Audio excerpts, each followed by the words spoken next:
Olá, meus irmãos, a paz do Mestre Jesus esteja com todos vocês, que Deus te abençoe grandiosamente. Hoje feriado, dia 1º de maio, dia do trabalhador. Quero desejar aqui para você, meu irmão, minha irmã guerreira do Senhor, meus parabéns nesse dia, e que Deus possa vir falar conosco, sempre por intermédio da sua santa e poderosa palavra. O texto hoje para nossa breve reflexão encontra-se no livro da transição, o livro de Atos, capítulo 15. Quero ler com vocês, meus irmãos, 2 versículos apenas para aquilo que o Senhor quer falar conosco. Diz assim, Atos 15, 2. Paulo e Barnabé discordaram deles e discutiram energicamente. Por fim, a igreja decidiu enviar Paulo e Barnabé a Jerusalém, acompanhados de alguns irmãos de Antioquia, para tratar dessa questão com os apóstolos e os presbíteros. A igreja, portanto, enviou seus representantes a Jerusalém. No caminho, eles pararam na Fenícia e em Samaria para visitar os irmãos. E contaram que os gentios também estavam sendo convertidos e que muito alegrou a todos. Glória a Deus, irmãos. Irmãos, aqui é uma das discussões. O texto aqui fala sobre uma discussão que se levantou justamente ali entre os líderes da igreja, porque Paulo pregava energicamente a graça junto com Barnabé e todos aqueles que o acompanhavam, Lucas e João Marcos, e eles estavam espalhando uma notícia daquilo que os israelitas, ou seja, uma boa notícia, pregando o evangelho daquilo que eles pensariam que haveria de ser, mas a missão que o próprio Senhor Jesus tinha dado a Paulo era justamente que ele pregasse a graça aos gentios. E alguns estavam ali tentando convencer as pessoas, tentando mostrar para as pessoas que era através do corte no prepúcio, que significa justamente, meu irmão, era um significado religioso e que simbolizava a aliança com Deus, a antiga aliança. Agora nós temos uma nova aliança com Jesus Cristo. E mediante essa palavra, mediante essa acalorada discussão, eu quero trazer esses versículos para a nossa vida. Vamos lá, vamos contemporalizar? A palavra de Deus diz assim: Paulo e Barnabé discordaram deles e discutiram energicamente. Irmãos, não há problema na discussão. Na verdade, o que deve se haver é um debate. O que deve se haver é justamente respeito entre as partes. É importante nós, dentro de uma mesma equipe, seja ela de trabalho, seja ela na igreja, ter diferentes visões, até porque o partilhar do pão de Jesus, que é o corpo de Cristo, ele parte e entrega partes iguais aos discípulos, ou seja, cada um teria um chamado, cada um teria algo a fazer, e um seria diferente do outro. O trabalho em equipe, meu irmão, ele nos revela as diferenças. Quando nós trabalhamos em equipe, quando nós trabalhamos juntos, nós vamos encontrar diferenças. Eu tenho plena convicção que vocês não vão concordar em tudo que eu falo. Eu também tenho certeza que eu não vou concordar. E tá tudo bem, irmão. Tá tudo bem. Dentro do mesmo lugar deve haver isso. Dentro de determinados lugares deve haver isso. Isso é bom para o crescimento. Olha o que o apóstolo Pedro fala em 1 de Pedro capítulo 4, versículo 10. Ele diz assim: servindo uns aos outros, conforme o dom que cada um recebeu, como bons despenseiros da multiforme graça de Deus. Eu quero me pegar essa expressão. Eu amo essa expressão, multiforme graça. Por quê? Nós não podemos dizer como Deus vai derramar a sua graça. Há várias maneiras, há várias formas dele derramar. Multiformas da graça de Deus se revelar. Uns pregam, outros louvam, outros servem, outros exercem misericórdia, outros abraçam, cada um no seu quadrado. Agora, devemos manter a unidade no vínculo da paz, irmãos. Devemos manter a unidade no vínculo da paz que vem pelo Espírito Santo. É o Espírito Santo que promove a unidade e não uniformidade. Nós nunca fomos chamados a ser parecido com outras pessoas. Quando Paulo fala sede imitadores como eu sou de Cristo, é justamente imitando a fé em Jesus Cristo. mas cada um exercendo a sua parte, até porque Jesus Cristo não imitou ninguém, irmão. Ele veio e desceu e mostrou para nós como é que nós fomos. Então é ele que é o nosso maior exemplo. E continua falando assim, ó. Por fim, a igreja decidiu enviar Paulo e Barnabé a Jerusalém. Eu gosto dessa expressão Jerusalém, vocês que me acompanham já sabem, porque ela representa o centro da vontade de Deus. Então, irmão, quando queremos resposta, para onde nós deveremos ir? Quando há discussão, quando há divisão, e nesse caso nem houve divisão, nesse caso houve talvez uma falta de entendimento daqueles outros irmãos que estavam ali no versículo 1, que eram alguns judeus. E eles foram até Pedro, Tiago, que eram os presbíteros. Mas quando nós queremos respostas para a nossa vida, e isso seja para qualquer área, seja para uma discussão, seja para uma dúvida, devemos nos dirigir automaticamente ao centro da vontade de Deus, porque a resposta sempre vem do centro da vontade de Deus. Quem aí quer viver de acordo com a vontade de Deus? Você quer, meu irmão, de acordo num lugar onde Deus vai te manter em perfeita paz? Isaías capítulo 26, versículo 13, manterei em perfeita paz a mente daquele cujo propósito está firme e que confia em Deus, ele manterá. Essa é uma promessa da Bíblia.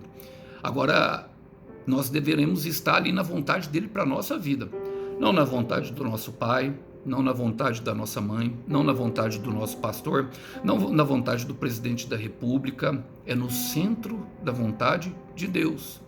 Você sabia, meu irmão? Você sabia, minha irmã, que Deus tem uma vontade para a sua vida? Você gostaria de vivenciar essa vontade que é boa, perfeita e agradável? Às vezes no caminho nós vamos ter que renunciar a outras vontades para viver isso. Quero ler com vocês um texto que o próprio Paulo escreve a igreja de Efésios, capítulo 5, versículo 17. Ele diz o seguinte, quero ler na linguagem atual. Ele fala assim, ó, não hajam como pessoas sem juízos, mas procurem entender o que o Senhor quer que vocês façam. O que o Senhor quer que vocês façam. Você já sabe, meu irmão? Você já sabe, meu irmão? Então, mãos à obra. E a palavra continua falando assim, ó, acompanhados de alguns irmãos de Antioquia para tratar dessa questão com os apóstolos e com os presbíteros.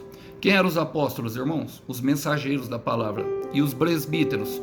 Os presbíteros, eles representam os anciãos, os líderes da igreja, aqueles que passaram pelo processo. Todos esses aqui, irmãos, eles foram aprovados, eles manejam bem a palavra da verdade. Essas são pessoas que manejam a palavra de acordo com o que Deus quer. Então, Deus sempre tem pessoas capacitadas pelo Espírito para resolver situações adversas. E é dessa forma que ele vai resolver, irmão. Talvez o seu problema é dessa forma, talvez, que ele vai resolver o seu problema, meu irmão. Em 1 Coríntios capítulo 1, versículo 27, fala que Deus usa as coisas loucas desse mundo para confundir as sábias, para confundir aqueles que acham que sabem tudo, para confundir aqueles que pensam que Deus faz da forma deles, e é da multiforme graça, é na forma dele. Então, eles estavam indo ali para resolver a questão com o apóstolo, era para resolver. O que você quer resolver na sua vida, meu irmão? O que você quer resolver na sua vida, minha irmã? Eu creio que Deus já lhe deu uma direção, eu creio de todo o meu coração que Deus já lhe deu uma direção. Talvez a direção esteja justamente em falar com uma pessoa. E nós sabemos que as chaves que abrem a porta do nosso coração está justamente no testemunho do fiel. O testemunho de uma pessoa que se move por fé e que tem muita determinação. Essas são as chaves que abrem a porta do nosso coração. E Deus tem pessoas capacitadas pelo Espírito Santo para resolver situações. Olha o que o próprio Paulo escreve em 2 Coríntios, quero ler com vocês 3 versículos da segunda carta de Coríntios. O primeiro está no capítulo 1, o versículo 22 e 23 nós vamos ler. Diz assim, eu chamo Deus como minha testemunha, Ele conhece o meu coração. A fim de evitar aborrecimentos para vocês, resolvi não ir até Coríntios. Na verdade, versículo 22 diz, como dono ele pôs a sua marca em nós e colocou no nosso coração o Espírito Santo, que é a garantia das coisas que ele guarda para nós. Ou seja, irmão, Ele pôs a sua marca em nós, ele pôs a sua marca em algumas pessoas. Nós não somos ungidos. Eu fui ungido com óleo, irmão, mas o óleo, na verdade, é uma representação. Nós somos ungidos pelo Espírito Santo de Deus. O toque, a imposição de mão, era muito usado nessa época justamente para determinar funções, para despertar dons, para despertar pessoas ao chamado, para as pessoas serem batizadas com o Espírito Santo. O próprio Paulo fala que nós não devemos nos precipitar em impor a mão. Logicamente, aquelas pessoas que passaram pelo processo, os profetas, os presbíteros, os mensageiros, essas pessoas é que Deus vai usar, talvez para trazer cura, para trazer resolução do problema. Sim, irmão. E isso tem um motivo, isso tem uma razão. É justamente, muitas vezes ele vai usar uma pessoa a qual nós não queremos, justamente nos submeter, pessoas que têm dificuldade com liderança, pessoas que têm um orgulho muito grande. E é nessa situação a qual o Senhor vai colocar, ó, ele fala no versículo 21, pois é o próprio Deus que nos dá, a nós e a vocês, a certeza que estamos unidos com Cristo, e foi Deus que nos separou para si mesmo.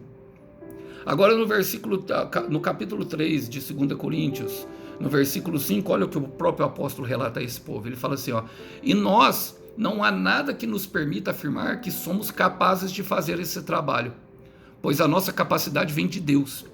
Então, essas pessoas são normalmente essas, irmãos, que não enxergam capacidade em si mesmo. E eles vão transmitindo através de um toque curador, um toque de imposição de mãos. Sabe, é ali aonde se une, aonde vem o vínculo da paz. É nesse momento que vem a resposta. É nesse momento aonde, sabe, uma pessoa pode ser curada. Por quê, irmão? Porque vai precisar ali nesse caso aqui, eles estavam discutindo ideias contrárias. Então, com certeza, alguém estava agindo na mentira e outra agindo na verdade. E nós não precisamos aqui, logicamente, expor a nossa verdade de forma, o que Paulo fala nesse versículo aqui, de forma eloquente. Nós deixamos que Deus trabalhe através de pessoas, ou através de circunstâncias, como é o caso de Jonas. Mas devemos sim buscar, sabe, uma resolução dos problemas, e às vezes com pessoas capacitadas. E olha, a palavra fala, a igreja, portanto, enviou seus representantes a Jerusalém. E o que quer dizer isso, irmão? Um enviou os representantes, eram os representantes da igreja local ali, que é a igreja o desafio dos judaizantes era uma igreja que estava situada ali, se eu não me engano, é a igreja de Gálatas, os Gálatas insensatos que Paulo fala, e eles enviaram para quê? Porque nós vamos precisar administrar algumas coisas, irmãos, em nível espiritual. E era ali que eles precisavam, com certeza jejuaram, com certeza oraram, com certeza pediram direção para Deus. Nós vemos que eles passavam longos tempos orando, longo tempo jejuando, buscando a resposta de Deus. E um homem e uma mulher que é colocado na liderança por Deus, irmãos, sobre uma pessoa, ele jamais vai se assenhorar da pessoa. Ele jamais vai exercer. Eu sei que muitas pessoas foram machucadas pela religião, foram machucadas por outras pessoas que prometeram uma resposta rápida, que prometeram uma intervenção de Deus e talvez não aconteceu, prometeram mil e um fundos e não funciona dessa forma, irmão. Não é assim, não é dando, sabe, uma sacola de dinheiro lá na igreja que nós vamos conseguir uma bênção financeira, e não é mesmo, irmão, não é. Deus tem bênção financeira, tem bênção em relacionamentos, tem bênção de várias formas, mas ele tem a forma dele e ninguém pode falar como ele vai fazer. Às vezes, a resposta que você tanto precisa está justamente naquele homem bom, de humilde coração, naquela mulher boa, de humilde coração. E vai ser preciso administrar a esfera em nível espiritual. Assuntos espirituais são traçados em níveis espirituais. Olha o que o próprio apóstolo Paulo fala em Efésios, capítulo 4, versículo 31 e 32. Quero ler com vocês esses dois versículos. Diz o seguinte, o Senhor, na sua Sagrada Escritura: abandonem toda amargura, todo ódio, toda raiva, todas as gritarias e insultos e maldades. Pelo contrário, sejam bons e atenciosos um para com os outros, e perdoe uns aos outros, assim como Deus, por meio de Cristo, perdoou vocês.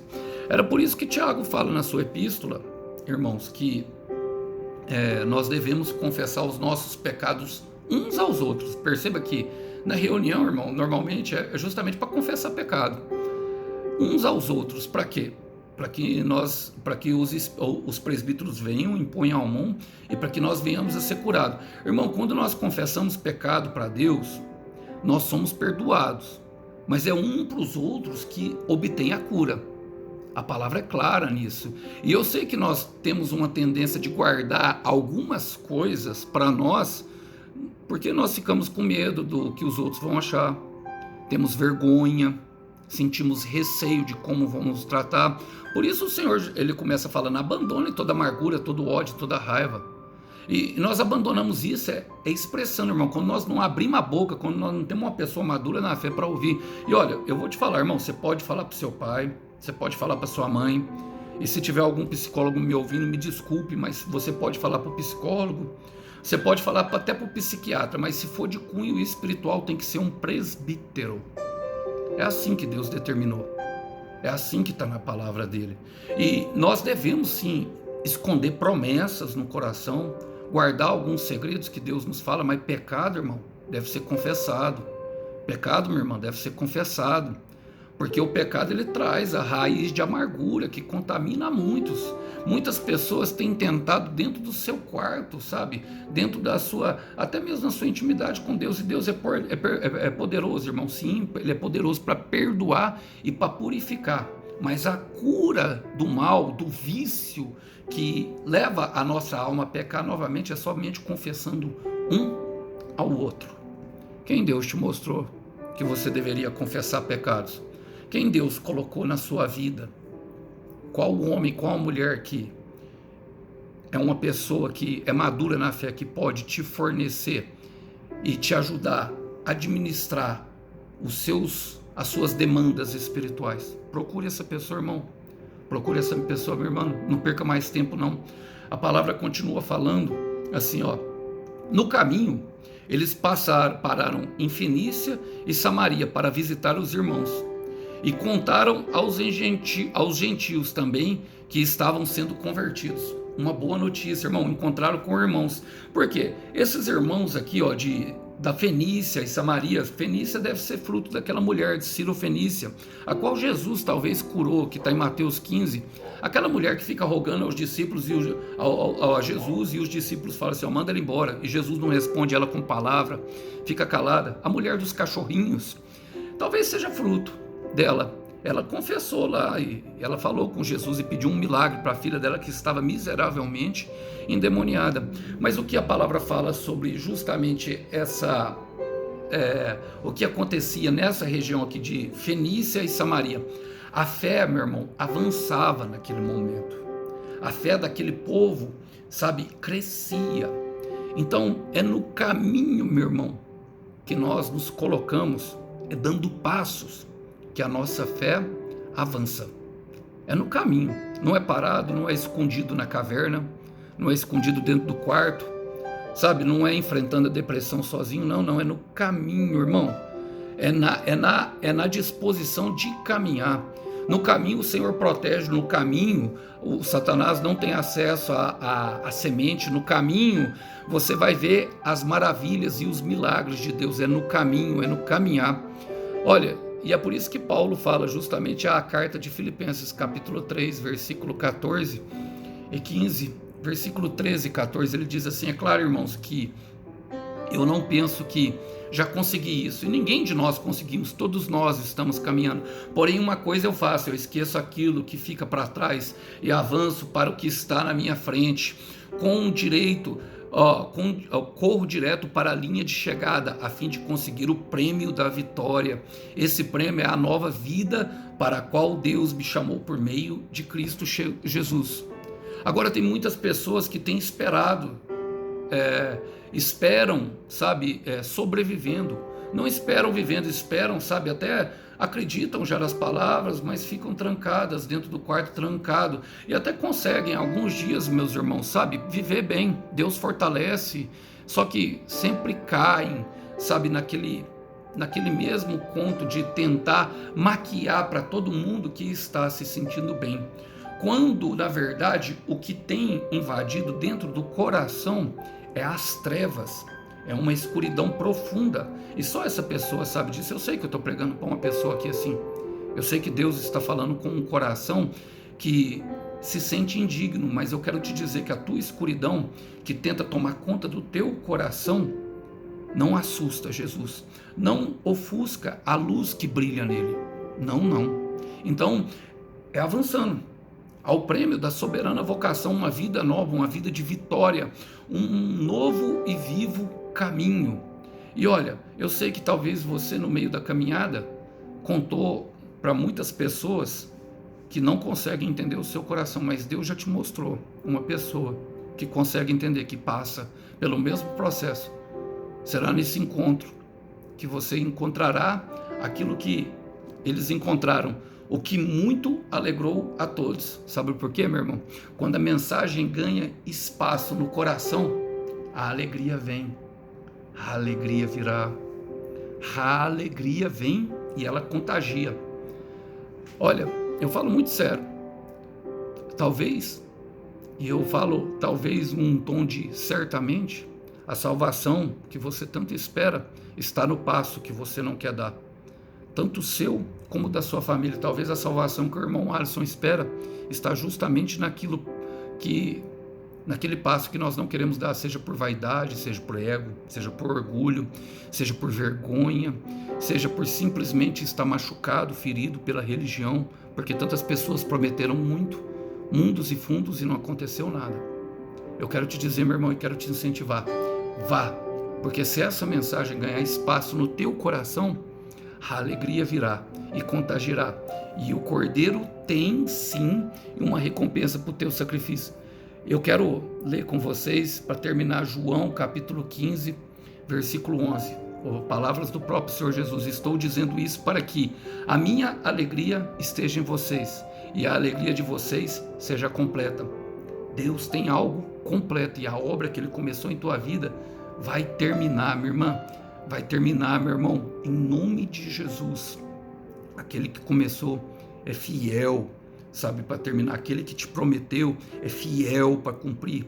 Aquele que começou é fiel para ir até o fim. Então vai acontecer. Há uma recompensa maravilhosa.